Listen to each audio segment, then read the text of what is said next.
31-1항 묻겠습니다.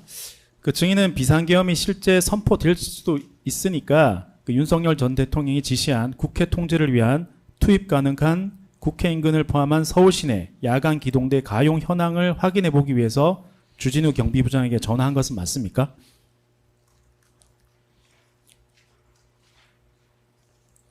야간의 경비 경력, 야간 기동대 근무 현황을 파악하기 위해서 전화한 건 맞습니다. 예, 그러니까 그 동기가 결국에는 삼청동 안가에서 대통령을 만났고 대통령이 비상계엄이 선포할지도 할 수도 있다. 국회 통제를 잘해라. 이런 지시를 받았기 때문에 주진우 경비부장에게 그런 현황을 파악한 것이 아니냐고 여쭈는 겁니다. 그게 맞습니까?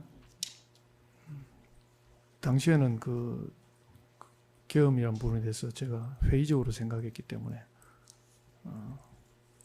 그 계엄을 전제로 두고 그렇게 한 건 아닙니다.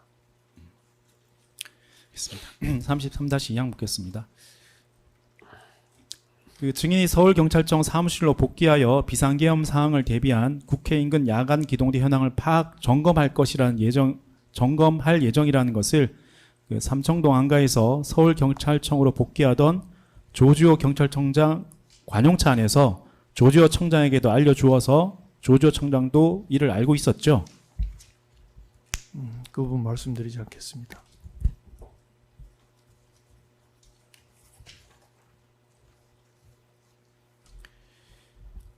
(34항) 여쭙겠습니다. 2024년 12월 3일 19시 50분경 서울경찰청 집무실 복귀 후 증인은 주진우 경비부장, 최창복 경비안전계장으로부터 국회 쪽 투입이 가능한 야간 기동대에 관해서 전국 장애인 차별철폐연대 전장년이라고 약칭했습니다.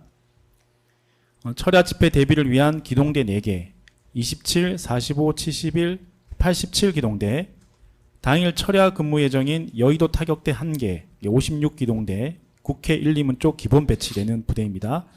이 등 총 5개 기동대가 국회 부근에 근무하고 그 외에 광화문 타격대, 용산 타격대 등이 철야 근무를 한다는 사실을 보고받은 사실이 있으시죠? 예. 그 증인의 통화 내역에 의하면 2024년 12월 3일 20시 07분경 조주호 경찰청장과 통화 내역이 확인되는데 이 통화에서 증인이 파악한 국회 쪽 투입이 가능한 야간 기동대 현황을 보고한 것은 맞습니까? 예. 답변 드리지 않겠습니다. 35항 묻겠습니다. 2024년 12월 3일 20시 25분경에서 20시 32분경 사이에 증인은 주진우 경비부장을 통해서 당일 철야 근무 중인 광화문 타격대 34기동대입니다. 광화문 타격대가 국회로 이동이 가능하다는 사실을 확인한 다음 주진우에게 광화문 타격대를 승차 대기시켜서 국회 쪽으로 이동시킬 준비를 하라. 이런 지시를 한 사실은 있으시죠? 예.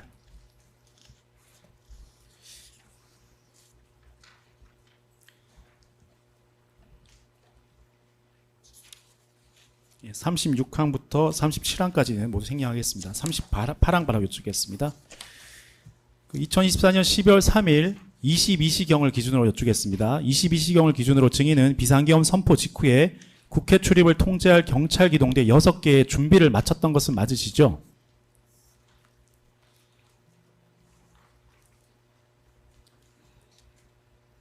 준비를 마쳤다는 표현은 또 죄송합니다.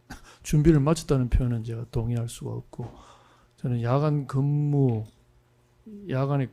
가능한 기동대 경력을 확인했을 따름입니다. 네, 알겠습니다. 39항 여쭙겠습니다. 2024년 12월 3일 21시 50분경 김용현 전 장관으로부터 비아폰 전화를 받아 통화를 하셨는데요. 이 통화에서 증인은 김용현 전 장관으로부터 계엄이 늦어질 것 같으나 경찰에서는 그대로 대비를 해달라 이런 취지의 말을 들은 사실이 있으시죠? 예, 답변 드리지 않겠습니다. 이 통화를 마친 후 곧바로 증인은 주진우 경비부장에게 전화해서 광화문 타격대의 국회 인근 승차 대기 여부 그리고 복장 상태, 나머지 기동대 대기 상황 등을 확인한 다음 주진우 경비부장에게 아마 조금 늦어질 수도 있다 하는데 나중에 나오면 그때 움직이면 될 거야 라고 지시한 사실이 있으시죠? 예, 있습니다. 39-2항 생략하겠습니다. 예, 41항 바로 묻겠습니다.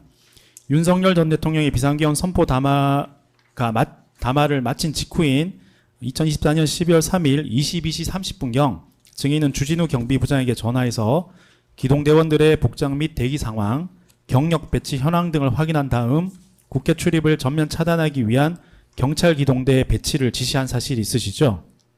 몇 시경? 22시 30분입니다. 예, 있습니다. 예, 42항 바로 묻겠습니다. 2024년 12월 3일 22시 30분 38초경입니다. 증인은 이진우 수도방위사령부, 이하 수방사라고 약칭하겠습니다. 수방사령관의 전화를 받고 약 50초간 통한 내역이 확인되는데 어떤 내용의 대화를 하셨나요? 계엄이 선포되어서 수방사 군인들도 출동을 하고 있다는 그런 내용으로 기억합니다.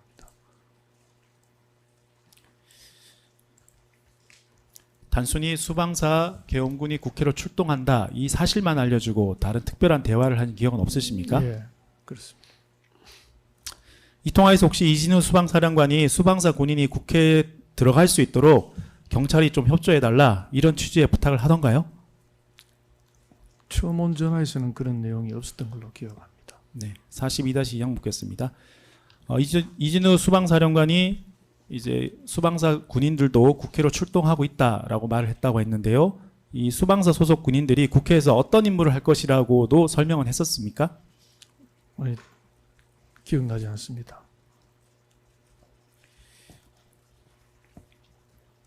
어, 12월 3일 22시 31분 20초경 그러니까 증인은 이진우 수방사령관과의 전화통화를 마친 직후 조지호 경찰청장에게 전화해서 약 24초간 통한 내역이 확인됩니다.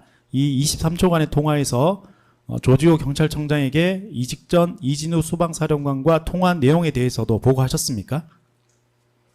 자세한 내용은 기억나지 않고 그 기동대 배치 지시를 했기 때문에 아마 이제 비상계엄이 선포되었으니까 현실화되었으니까 기동대를 국회 쪽에 배치를 하겠다는 보고를 했던 것으로 기억이 납니다.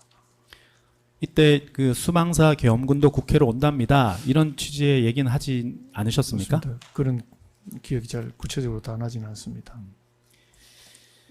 43-1 묻겠습니다. 그러면 증인과 통화에서 조지호 경찰청장은 뭐 어떻게 반응하셨나요? 증인으로부터 뭐 국회에 경력 배치가 끝났다 뭐 이런 보고를 받으시고 어떤 말씀을 하시던가요? 그때가 배치를 하는 시점이었을 겁니다. 그렇게 배치를 하겠다 하니까 알겠다 그렇게 답변하신 걸로 생각이 됩니다. 44항 적절하게 알아서 판단하라는 그런 이야기를 제가 했던 것으로만 기억합니다. 70항, 71항 생략하고 72항 여쭈겠습니다. 12월 4일 01시 45분경 서울경찰청 무정마을 통해서 이제 국회 출입 차단 해제 그 내용도 이제 여전히 민간인은 출입을 차단하고 국회의원과 국회 출입증을 가진 사람만 이렇게 출입이 허용되는 그런 국회 출입 차단 해제 지시가 내려가는데 그 경위가 어떻습니까? 그 당시 01시경에 제가 서울시내 경찰서장 31명을 상대로 화상회의를 주재했습니다. 그러니까 구청 회의실로 올라가서 화상회의를 주재하고 그게 한 10분에서 한 15분간 정도 회의를 했던 것 같습니다. 그리고 다시 상황센터로 내려왔을 때는 이제 계엄 해제 의결이 이루어졌다는 것을 알고